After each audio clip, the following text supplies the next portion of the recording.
Welcome back to Cossy's Arsenal podcast. My name is Cossy. Good morning, good afternoon, good evening, wherever you are in all parts of the world. Welcome back to the channel. Welcome back to a brand new video. We're going to be diving into Arsenal's transfer news. A lot is happening around the club. It's a very, very busy week as we look to move on some players, including Ainsley Maitland-Niles and Hector Bellerin. I will be giving you an update on that. But also, we are looking to sign another pair, at least a double, 2 players to come in before the window closes. But of course, we have Aston Villa on Wednesday and Manchester United on Sunday. So it's a very, very busy week for Arsenal. It's a very, very busy week for Mikel Arteta and Edu. Anything they can do in terms of incomings, I will be absolutely in a very understanding position. So in this video, we're going to be diving into Pedro Neto. Now, according to a couple of sources, Pedro Neto has been offered to Arsenal by Jorge Mendez. Wolverhampton Wanderers understand the position of Jorge Mendez. They have a very good relationship with him, and if he's going to sell Pedro Neto to Arsenal, they will not stand in his way. He's already given them Goncalo Guedes and Matheus Nunes, so they will not stand in his way if Pedro Neto is going to be moving to Arsenal Football Club, provided they get the money they want. We're going to be talking about that. Wilfried Zaha to Chelsea and to Arsenal. The links are still very, very much alive. And I think Wilfried Zaha comes into the picture as a backup. So if Arsenal fail to get Pedro Neto or Marco Asensio, then Wilfried Zaha will be the player we try to sign as the window closes. Marco Asensio as well has been offered to a couple of Premier League clubs, including Arsenal. Now, Marco Asensio has recently turned, and changed his agency to Jorge Mendez. So literally, I won't be very surprised if Jorge Mendez offers Pedro Neto, then also offers Marco Asensio to Arsenal. Both players now available as Arsenal look for a winger. We'll talk about Hector Bellerin as well, and the likes of Ainsley Maitland-Niles. Hit the like button for us. Let's get this video to 800 likes. Subscribe to the podcast as well. We are very close to 58,000 subscribers. Now, let's get into it. Let's start off with Wilfried Zaha, who is very, very interesting now, because Chelsea are now in the race as well to sign Wilfried Zaha. It is reported that if they don't get Pierre-Emerick Aubameyang, they will try to sign Wilfried Zaha this summer. Arsenal as well are looking at Wilfried Zaha as a backup option to Marco Asensio and Pedro Neto. I think the priority here is Pedro Neto. Then the backup is Marco Asensio. And if we get none of them, then it will be Wilfried Zaha. Crystal Palace, interestingly, do not want to let him go. And you will understand why Crystal Palace don't want to let him go, because he's been a loyal player for them. He's been a very important player for them. And even at the beginning of the season, he's been absolutely key. One thing I'll give to him as a player is he's consistent in terms of being important for Crystal Palace. He's always been there for them. He has always performed at the top level for Crystal Palace. And when Patrick Vieira and Palace say they don't want to let him go, you will definitely understand. But in the player's perspective, he's 29 years of age. He's played for one big club, that's Man United, and things actually didn't work out well. He's hoping that as his career comes to the evening days, as his career is ending, he will find a place. He will find a big club, probably to play UCL, probably to play Europa League football. All these competitions, all this time in Europe, he will never get at Crystal Palace unless Crystal Palace miraculously win the FA Cup, which I don't see happening soon, or if they win the Carabao Cup and qualify for the UEFA Conference League. Apart from that, I don't see them playing in Europe anywhere. So I think Wilfried Zaha's aim and dream at the moment is to play for a club that can win any silverware, whether be it the Carabao Cup, be it Europa League or anything, as long as a club can win any silverware. Because in his career, I really struggle to remember if he has won any silverware. Now, did they sign him in that period before Alexander Chapman Ferguson left? If they did, then he has a Premier League title. But if he came after the Alex Ferguson era, then he has no title on his name. So look, whether he has any titles or not, I think the past 7 years of his career demand that he goes to a club a club that is big enough, bigger than Crystal Palace, and settle down and try to look for some silverware as the door shuts on him. But should Arsenal sign Wilfried Zaha? I said this on the live stream yesterday, and I'm gonna say it again. There are other options to Wilfried Zaha. In the first place, why we didn't sign Wilfried Zaha and we signed Pepe, I think that was 3 years ago under Unai Emery. Arsenal felt that paying almost 90 million for Wilfried Zaha was a total joke. So they felt like you'd rather pay 72 million for Nicola Pepe, money which was going to be paid in large, literally not large, but many installments. And that was the beauty of the Nicola Pepe deal. I don't know how much we paid. Did we pay around 20 initially? And then we had to pay installments of 10 million, 5 million, I don't know, right? But the deal was going to take almost 5 years to complete the 72 million. Whilst the Wilfried Zaha deal would mean that Arsenal would pay almost 90 million quid. That is what Arsenal didn't want to do. And right now, if you did avoid that mistake 3 years ago, and you sign him right now at 29, for 30 or 35 million pounds quid, you're literally repeating the same mistake. Look, I don't have a problem with Wilfried Zaha, quality player. Is he a world beater? Is he a world-class player? In my opinion, no, right? And that is the age where you have to judge a player, 29. 29, you've decided, your career is decided, your career is shaped out. Are you world-class? Are you not? My opinion about Zaha, not world-class, but he would bring a lot of quality to this Arsenal side. I think he's very good in wide areas. I think he's very good in 1v1 situations, and that is what Mikel Arteta wants. He wants his wingers to play wide. He wants wingers to be, self-dependent, self-reliant. They can win balls. They can win, situations in 1v1 situations, and they will take you to the byline and put you and take fullbacks out of the game. So Wilfried Zaha has everything I've talked about, apart from a favorable age bracket. He doesn't have that. So a section of this Arsenal fan base loves Wilfried Zaha. A section of this Arsenal fan base feels like Zaha is too old, and Zaha's time to play for Arsenal is a little bit done. It's past time. But anyway, what are your thoughts on Wilfried Zaha? Should we hijack the deal that takes him to Chelsea? Because Chelsea are our direct competitors. But for me, signing Wilfried Zaha for 40 million, that is a worse deal than Man United signing Anthony for 100 million euros. That is worse. Because why I think it's worse, United are signing Anthony, who's 22, for 100 million euro quid, and Jadon Sancho, who was 23 by the time, at 80 million pounds. That's 180 on Sancho and Anthony. If these players don't work out, if it doesn't work out with Anthony, they can still sell him at 60 million and get some money back. If it doesn't work out with Sancho, I'm not really sure where they can sell him, but I think a certain West Ham can give them some 40 million.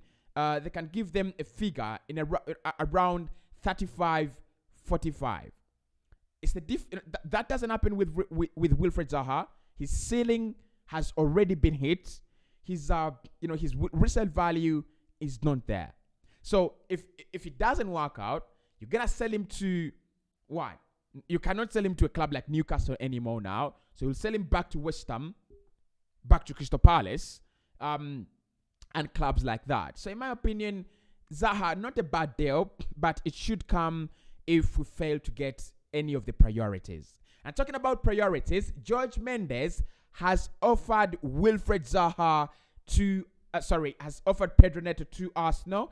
Now, we understand that Arsenal have been in contact with Jorge Mendez for some time. Jorge Mendez has also notified Wolverhampton Wanderers about our intention to sign Pedro Neto. Wolverhampton Wanderers are in a very tricky situation.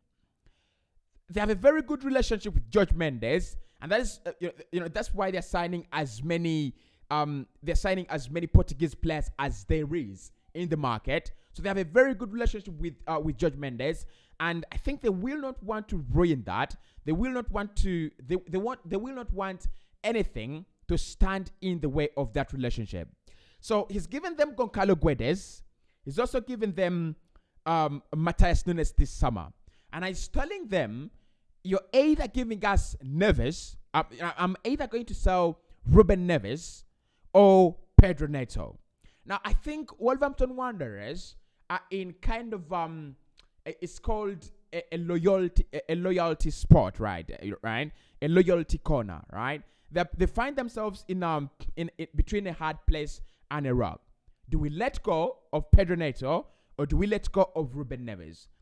If they decide that they will sell Ruben Neves and not Neto, I will be very surprised. I will be very, very, very shocked, and it will be quite astonishing.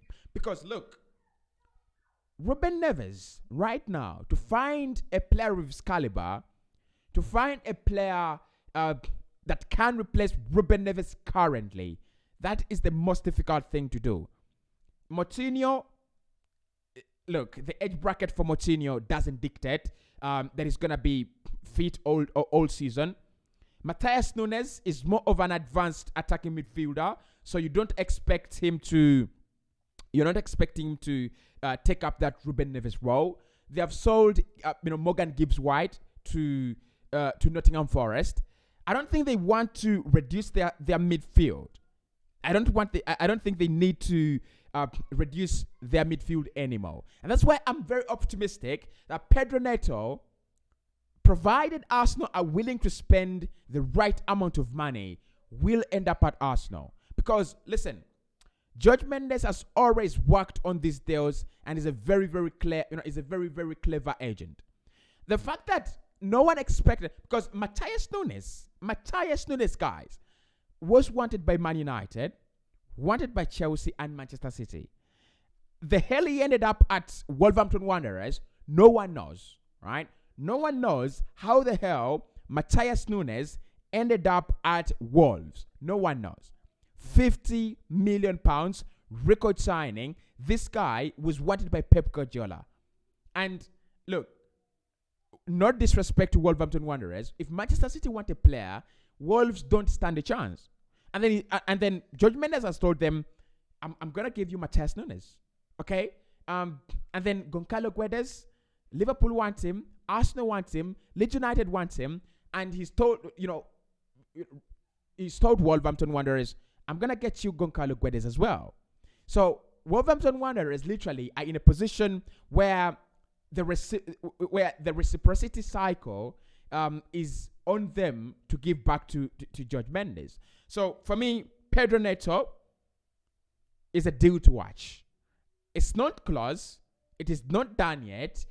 There is still a lot of negotiation. But what I'm hearing is that Pedro Neto wants to move to the Emirates Stadium. He fancies a move to the Emirates Stadium and would ask Wolverhampton Wanderers not to stand in his way. It's too early for us to say that Pedro Neto will will hand in a transfer request or will actually force a move to Arsenal Football Club. It is too early for us to say that, but it is not one I can rule out.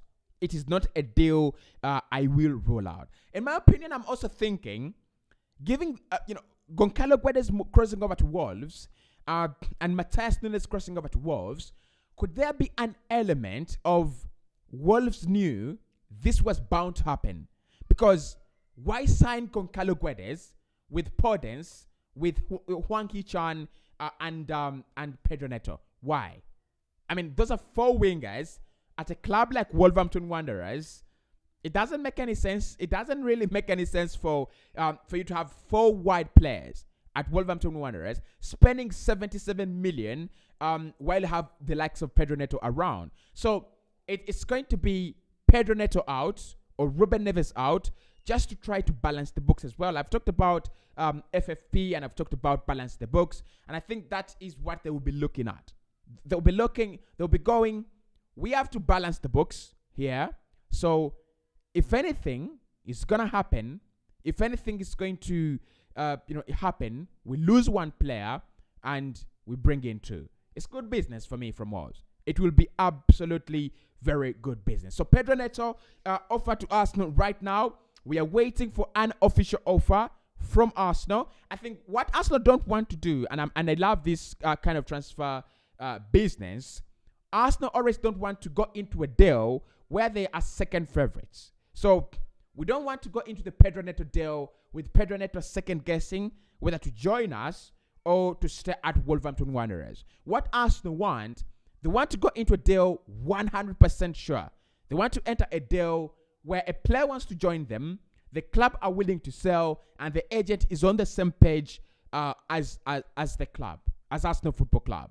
And that is why I still feel the Yuri Tillemans deal, which we'll talk about in the afternoon, will 100% happen sooner or later, because we are on the same page as Yuri Tillemans. We are on the same page as the agent of Yuri Tillemans. The only discrepancy is between us and Leicester City. So Pedro Neto, if we get the full confirmation from Jorge Mendez that the player wants to play for us, we get the full confirmation from Jorge Mendez that Wolverhampton Wanderers will accept the fee that we are willing to offer, nothing will stop that deal from happening.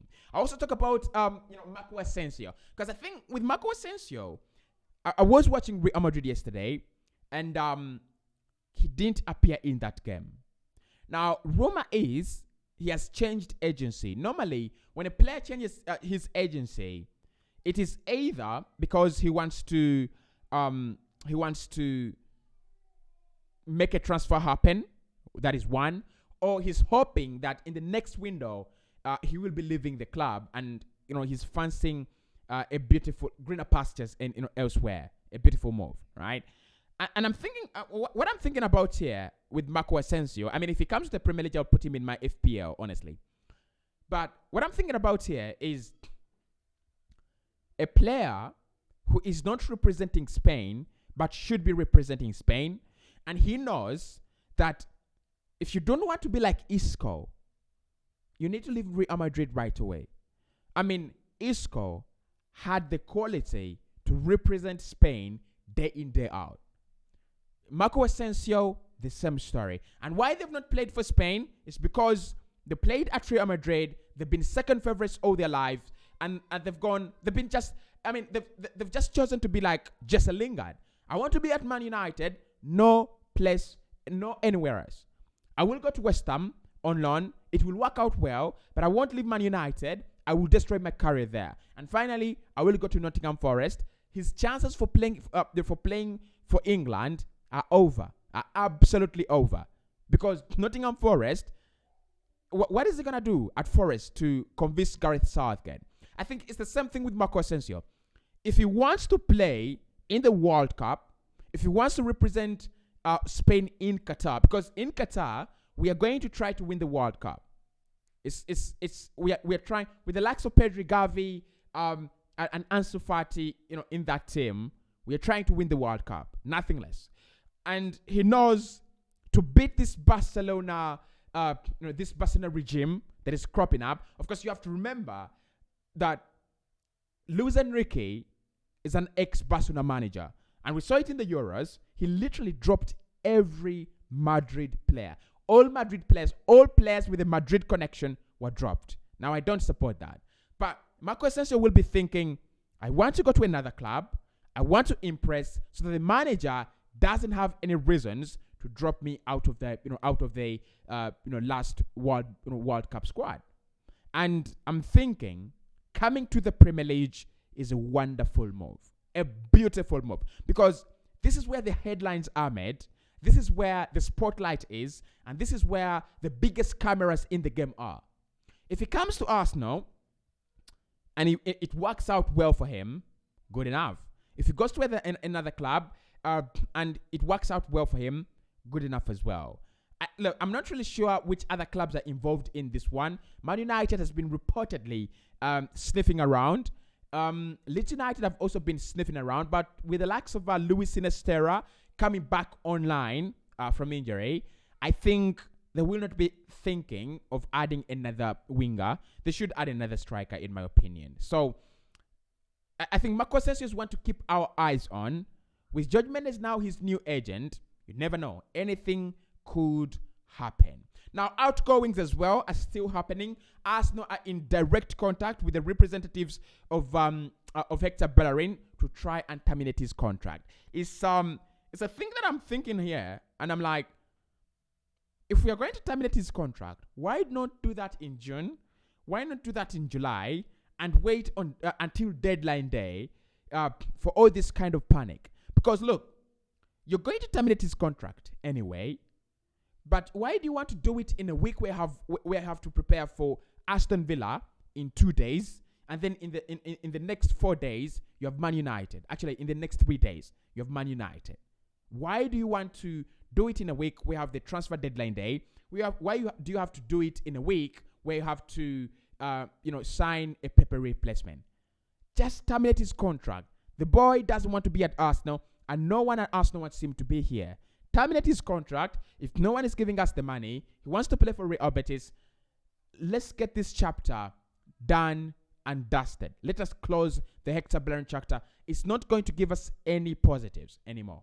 It's not producing any positives. So, Hecky B, if you see me live with a done deal, it will most likely be Hector Bellerin has left to Arsenal. And I will do a live stream about that. Trust me.